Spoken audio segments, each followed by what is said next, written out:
7일 기준 의정부 지역 내 신종 코로나 바이러스 능동 감시 대상자는 9명으로 아직까지 이상 증세는 없는 것으로 알려졌습니다.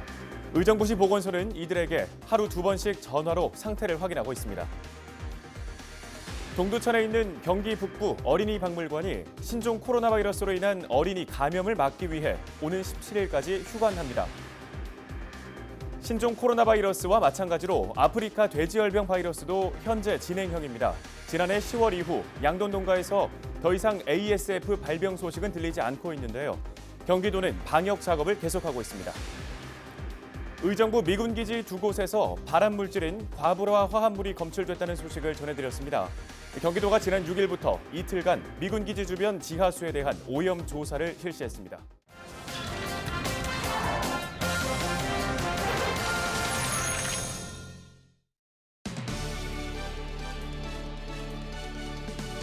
시청자 여러분 안녕하십니까? 헬로티비 뉴스 나라 시작합니다. 7일 기준 의정부 지역 내 신종 코로나 바이러스 감염증 자가격리 2명, 능동감시 대상자는 7명으로 이상 증세는 발견되지 않았습니다. 의정부시 보건소는 하루 2번씩 전화로 대상자의 상태를 확인 중이라고 밝혔는데요. 발열과 기침 등 신종 코로나 바이러스 의심 증상 발생 시에는 질병관리본부 콜센터 1339로 전화해 상담한 뒤 선별진료소를 찾아야 합니다. 의정부 지역 내 선별진료소는 경기도의료원 의정부병원과 카톨릭대학교 의정부 성모병원, 추병원 등입니다. 의정부시는 24시간 비상방역근무를 실시하고 있습니다. 의정부 지역 내 신종 코로나 발생, 대응 현황은 시청 홈페이지에서 확인할 수 있습니다. 경기 북부 어린이 박물관이 신종 코로나 바이러스로 인한 어린이 감염을 막기 위해 오는 17일까지 휴관하기로 했습니다. 이 기간 경기 북부 어린이 박물관 내 전시실과 각종 시설물에 대한 소독 작업이 이루어지는데요.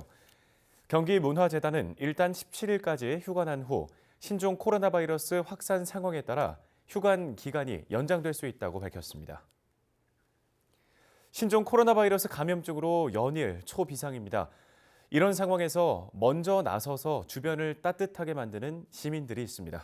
구영슬 기자의 보도입니다. 엘리베이터 안 버튼들이랑 손잡이 닦아놓았어요. 당분간은 매일 한 번씩 닦아볼게요. 화성시의 한 아파트 누리소통망 게시판에 사진과 함께 올라온 글입니다. 지난 31일 한 주민이 신종 코로나 바이러스 감염증으로부터 가족과 이웃을 지키기 위해 자발적으로 매일 하루에 한 번씩 아파트 엘리베이터와 공동현관을 소독했던 내용의 인증글을 올렸고 감사의 마음을 전하는 댓글과 함께 주변 이웃들도 소독에 나서며 잔잔한 감동을 주고 있습니다. 대단한 일을 하겠다고 시작한 거는 아니었는데 많은 분들이 좋아해 주시고 응원을 해주셔서 감사하고요. 대한민국 국민으로서 작게나마 지역 사회에서 실천할 수 있는 계기가 되어서 뿌듯합니다. 수원시의 한 전통시장에선 신종 코로나 바이러스 감염증 예방을 위해 예방용품을 함께 나누는 훈훈한 소식도 이어졌습니다. 시장 상인회에서 상인들에게 인당 50개의 마스크를 나눠주고 청결한 환경을 위해 힘을 모아 하루 2차례에 걸쳐 방역 활동이 이뤄졌습니다. 이 기가 오래 가지는 않기를 또 바라는 마음에서 또 상인들과 또 우리 또 시민들과 함께 열심히 노력해서 좀 지금은 어렵지만은 잘 극복해 나가서 다시 또 전통시장의 활력을 찾을 수 있도록. 재난 상황 속 인류애와 연대로 뭉쳐 빛나는 시민의식을 보여주는 우리 주변 작은 거인, 시민 영웅들. 신종 코로나 바이러스 감염증을 극복해내는 힘이 되어주고 있습니다. 경기GTV 구영슬입니다. 다음 소식입니다. 저희 나라 방송은 지난 2018년 의정부에 있는 미군기지 두 곳에서 기준치 이상의 발암 물질이 검출됐다는 소식을 전해드린 바 있습니다. 과부하 화합물이라는 물질이었는데 지난 2017년 미 국방부가 자체 조사한 보고서를 인용해 보도했습니다. 당시 환경부는 미군 측에 기지 정화를 요청했다고 했는데요. 정화 작업은 이뤄지지 않았고 이 사이 오염도는 더욱 심해졌습니다. 지하수까지 오염됐을 가능성마저 나옵니다. 이지훈 기자가 취재했습니다. 의정부 주둔 미군 기지 두 곳에서 유해 물질로 알려진 과부하 화합물이 기준치의 5배 넘게 검출됐습니다.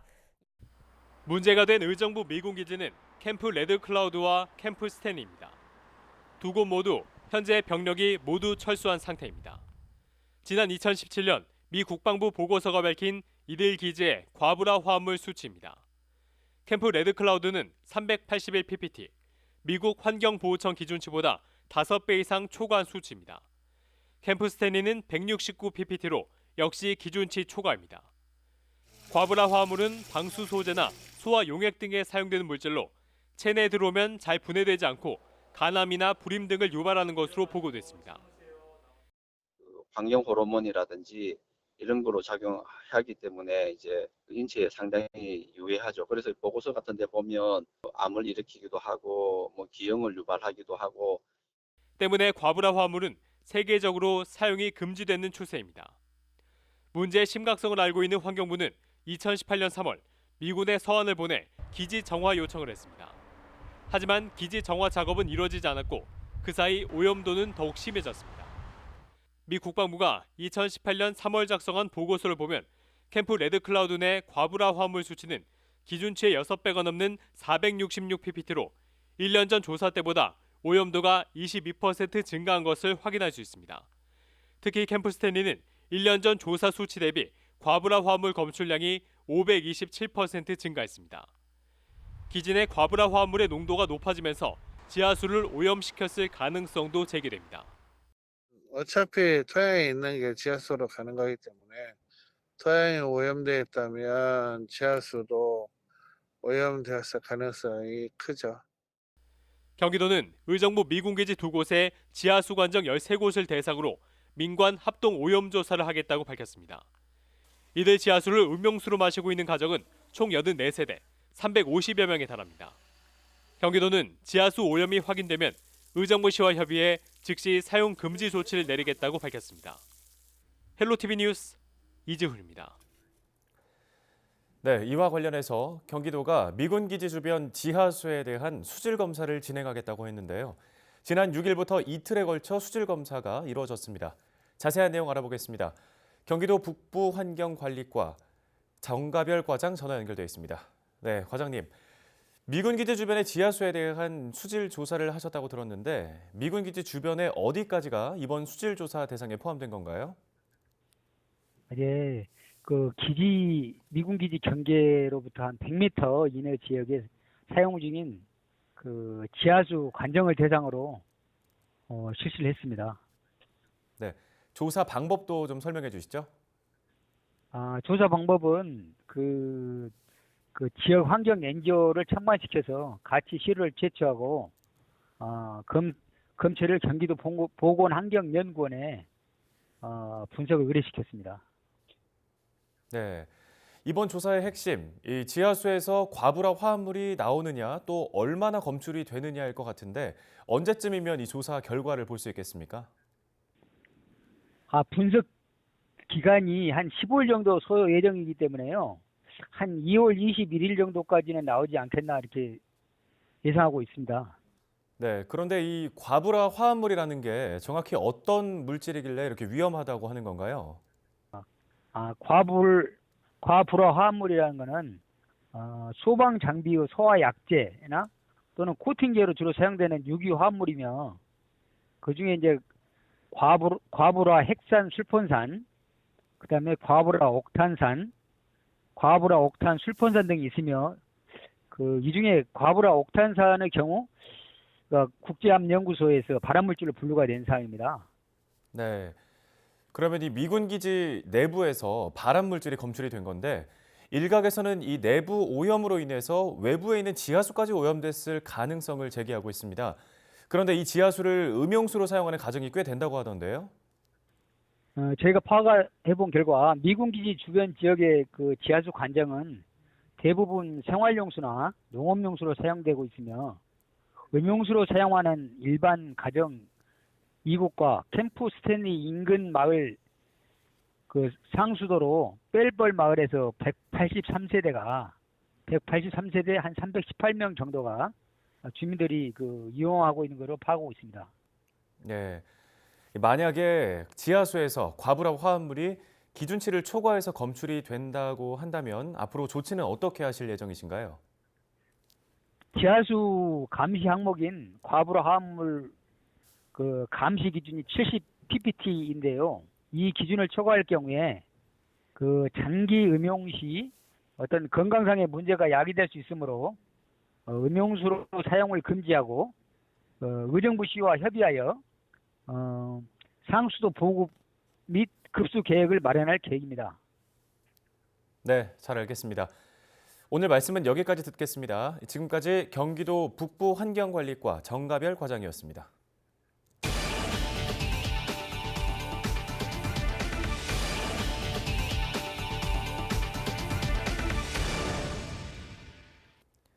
이어서 한 주 동안 경기도 주요 소식을 전해드리는 주간 경기도 시간입니다. 신종 코로나 바이러스 확진자 증가에 따라 경기도가 대응 태세 강화에 나섰습니다. 아주대병원의 중증 외상센터의 진료 방해 의혹에 대해서는 본격적인 조사에 들어갔습니다. 경기도의 한 주간 소식 김호 기자가 정리했습니다. 신종 코로나 바이러스 확진자가 줄지 않자 경기도가 도민 안전을 위해 위기대응센터를 설치하기로 했습니다. 위기대응센터는 현 재난안전대책본부 내 방역본부를 센터로 전환하기로 했으며 보건건강국장을 센터장으로 지정했습니다. 대응센터에서는 앞으로 입원이 필요한 환자의 격리 병상을 배정하거나 조정하고 환자 동선 파악에 나섭니다. 또 접촉자를 분류하고 역학조사 출동을 지원하는 등 방역본부 컨트롤타워 역할을 수행하게 됩니다. 경기도는 32억 원을 편성해 마스크와 방호복을 지원하고 선별 진료 의료기관을 확대해 나가기로 했습니다. 이국종 교수에 대한 막말 파문으로 불거진 경기 남부 곤역 외상센터 논란에 대한 조사가 시작됐습니다. 경기도는 중증 외상 환자에 대한 진료 거부와 진료 기록부 조작 의혹, 외상 전용 수술실 임의 사용 의혹 등에 대해 진상 조사를 벌이고 있습니다. 이재명 경기도지사는 당초 7일까지였던 현장 조사를 10일까지 연장토록 지시하고 제기된 의혹에 대해 철저한 조사를 당부했습니다. 경기도는 의혹이 사실로 드러날 경우 행정처분과 형사고발 조치할 방침입니다. 경기도 특별사법경찰단이 불공정 범죄를 척결하기 위해 도입한 첨단 과학수사 기법이 효과를 보고 있습니다. 지난해 도입한 첨단 기법은 디지털 포렌식과 불법 광고 전화 차단 시스템입니다. 디지털 포렌식은 불법 사채와 부동산, 유가 보조금 등 23개 분야 수사에서 범인 검거에 도움을 줬습니다. 특히 고금리 불법 대부업자 53명과 사회복지 운영비리 혐의자 11명을 검거하는 데 크게 기여한 것으로 알려졌습니다. 또 불법 광고 전화 차단 시스템은 지난해 1812건의 불법 광고 전화 번호를 차단했으며 이동통신사와의 협업을 통해 불법 광고에 사용된 전화 번호를 수시로 이용 중지시켜 도민 피해를 막는 데 큰 역할을 했습니다. 경기도가 올해 신규 공무원 5,680명을 선발합니다. 도는 공개 경쟁 임용 시험을 통해 7급 13명, 8구급 4,978명 등 25개 직류에 5,109명을 신규로 선발합니다. 또 경력 경쟁 임용 시험으로 연구사와 지도사 68명, 수의사 7급 25명, 8급과 9급 479명 등 571명의 경력직을 뽑습니다. 특히 올해도 사회적 약자에게 공직 진출 기회를 주기 위해 장애인 325명과 저소득층 169명을 선발하고 특성화고와 마이스터고 등 기술계 고졸 예정자도 74명 뽑을 방침입니다. 헬로티비 뉴스 김호입니다. 신종 코로나 바이러스 감염증으로 연일 정신이 없는 가운데 아프리카 돼지열병 방역도 계속되고 있습니다. 지난해 10월 이후 경기도 농가에 ASF 발병 소식은 없지만 야생 멧돼지 때문에 마음을 놓기 힘든 상황인데요. 국립환경과학원은 연천 백학면 민통선 안에서 지난 4일 발견된 멧돼지 폐사체 2개체 모두에서 ASF 바이러스를 검출했다고 지난 5일 밝혔습니다. 6일 기준 경기 지역 내 야생 멧돼지 ASF 확진 건수는 모두 98건이며 이 중 연천군에서만 47건입니다. 경기도는 멧돼지 폐사체 예찰반과 사체 처리반, 포획단 등을 운영하고 있습니다. 또 경기 북부 권역에는 현재 양돈 농장 앞 초소 187개소가 운영 중이며 연천과 양주 등의 매몰지 72개소에 대한 점검과 사후 관리가 진행 중입니다. 뉴스를 마칩니다. 시청해주신 여러분 고맙습니다.